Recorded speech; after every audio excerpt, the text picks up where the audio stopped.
আসসালামু আলাইকুম, স্বাগতম জানাচ্ছি বিবিসি নিউজ আন্তর্জাতিক সংবাদে। শুরুতেই সংবাদ শিরোনাম, এরপর বিস্তারিত। যে শর্ত মানলে যুদ্ধ বন্ধ করবে ইরান। ইরান নিয়ে জাতির উদ্দেশ্যে গুরুত্বপূর্ণ ভাষণ দেবেন ট্রাম্প। যুক্তরাষ্ট্রের শক্তিশালী সামরিক বাহিনী কেন ইরান যুদ্ধ শেষ করতে পারছে না?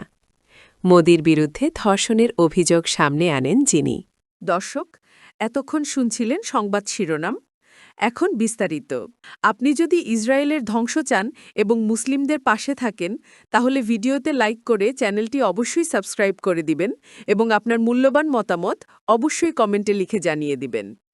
এখন বিস্তারিত। যেই শর্ত মানলে যুদ্ধ বন্ধ করবে ইরান। চলমান সংঘাত অবসানে ইরানের সদিচ্ছা আছে, তবে ভবিষ্যতে যাতে একই ধরনের হামলা পুনরাবৃত্তি না ঘটে সেজন্য নির্দিষ্টভাবে নিশ্চয়তা চায় তেহরান, এমনটাই জানিয়েছেন দেশটির প্রেসিডেন্ট মাসুদ পেজেশকিয়ান। ইউরোপীয় কাউন্সিলের প্রেসিডেন্ট আন্তোনিও কোস্তার সঙ্গে টেলিফোনে আলাপকালে পেজেশকিয়ান বলেন, এই সংঘাতের অবসান ঘটাতে আমাদের প্রয়োজনীয় সদিচ্ছা রয়েছে, তবে এজন্য অপরিহার্য শর্ত পূরণ হতে হবে, বিশেষ করে ভবিষ্যতে আগ্রাসনজনক পুনরায় না ঘটে সেই নিশ্চয়তা থাকতে হবে। ইরান দীর্ঘদিন ধরেই দাবি করে আসছে, কেবল সাময়িক যুদ্ধবিরতি নয়, বরং স্থায়ী নিরাপত্তা নিশ্চয়তা ছাড়া তারা কোনো সমঝোতায় যেতে আগ্রহী নয়। সেই অবস্থানই পুনর্ব্যক্ত করলেন দেশটির প্রেসিডেন্ট।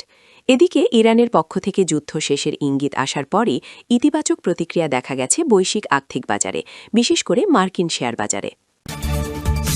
ইরান নিয়ে জাতির উদ্দেশ্যে গুরুত্বপূর্ণ ভাষণ দেবেন ট্রাম্প। ইরানের বিরুদ্ধে চলমান যুদ্ধ নিয়ে জাতির উদ্দেশ্যে গুরুত্বপূর্ণ ভাষণ দেবেন যুক্তরাষ্ট্রের প্রেসিডেন্ট ডোনাল্ড ট্রাম্প। বুধবার ১ এপ্রিল রাতে ট্রাম্প বক্তব্য রাখবেন বলে জানিয়েছেন হোয়াইট হাউসের প্রেস সেক্রেটারি ক্যারোলিন লেভেট। অর্থাৎ বাংলাদেশ সময় বৃহস্পতিবার সকাল ৭টায় ভাষণটি দেবেন তিনি। মাইক্রো ব্লগিং সাইট এক্সে এক পোস্টে লেভেট লিখেছেন, কাল রাতে ইস্টার্ন টাইম ইরান ইস্যুতে গুরুত্বপূর্ণ তথ্য জানাতে আগামীকাল রাত ৯টায় ইস্টার্ন টাইম জাতির উদ্দেশ্যে ভাষণ দেবেন প্রেসিডেন্ট ট্রাম্প।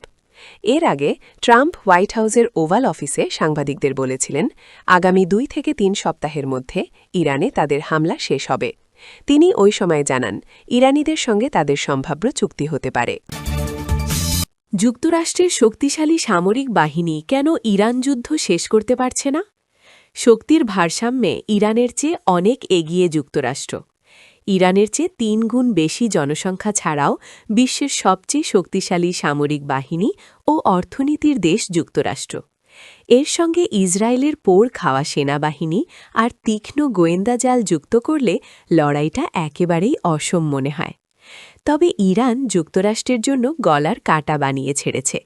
নিজেদের জনগণের ওপর তারা চরম ভোগান্তির বোঝা চাপিয়ে দিয়েছে ঠিকই, তবে দেশটি কেবল টিকেই থাকেনি। অনেক বিশ্লেষক মনে করেন, যুদ্ধের কৌশলগত নিয়ন্ত্রণ এখন তেহরানের হাতেই। যুদ্ধের ১ মাস পেরিয়ে যাওয়ার পর লড়াইটা এখন দর কষাকষির ক্ষমতার ওপর নির্ভর করছে। ট্রাম্পের শক্তি হয়তো বেশি, কিন্তু নিরঙ্কুশ বিজয় পেতে হলে তাকে যে রাজনৈতিক ও অর্থনৈতিক ক্ষতির মুখে পড়তে হবে তা সহ্য করার মানসিক প্রস্তুতি তার নেই।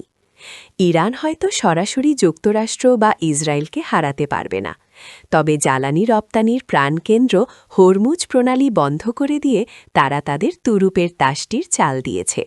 এর মাধ্যমে একদিকে যেমন বিশ্ব অর্থনীতিকে জিম্মি করা হয়েছে, তেমনি ট্রাম্পের জন্য রাজনৈতিক ঝুঁকিও বাড়িয়ে দিয়েছে দেশটি। মোদির বিরুদ্ধে ধর্ষণের অভিযোগ সামনে আনেন যিনি, ভারতের প্রধানমন্ত্রী নরেন্দ্র মোদি মুসলিম গণহত্যার দায়ে গুজরাটের কসাই উপাধি পেয়েছেন বহু আগেই। এরপর দীর্ঘ রাজনৈতিক জীবনে তিনি অসংখ্য সমালোচনা ও অভিযোগের মুখে পড়েছেন, তবে তার বিরুদ্ধে ধর্ষণের মতো বিস্ফোরক অভিযোগ শোনা যায়নি। এবার একে একে মুখ খুলছেন একাধিক ব্যক্তি। মোদির বিরুদ্ধে প্রথম ধর্ষণের অভিযোগ তোলেন সুব্রমণ্যম স্বামী। তিনি উত্তরপ্রদেশের বর্ষিয়ান রাজনৈতিক। তিনি রাজ্যসভার সংসদ সদস্যও ছিলেন। তার কাজের মেয়াদ ২০১৬ সালের ২৬শে এপ্রিল থেকে ২০২২ সালের ২৪শে এপ্রিল পর্যন্ত। তিনিও মোদির দলের নেতা। সুব্রমণ্যম স্বামী ২০১৩ সালে ভারতীয় জনতা পার্টি তথা বিজেপিতে যোগ দেন। এর আগে তিনি জনতা পার্টির সভাপতি ছিলেন। সুব্রমণ্যম স্বামীর পর মোদির বিরুদ্ধে ধর্ষণের অভিযোগ করেন মধু পূর্ণিমা কেশবার। তিনি মোদির একসময়ের ঘনিষ্ঠ সাংবাদিক তথা হিন্দুত্ববাদী লেখিকা। দুজনেরই একযোগে দাবি, যৌনতার বিনিময়ে একাধিক নারীকে মন্ত্রীপদ দিয়েছেন প্রধানমন্ত্রী।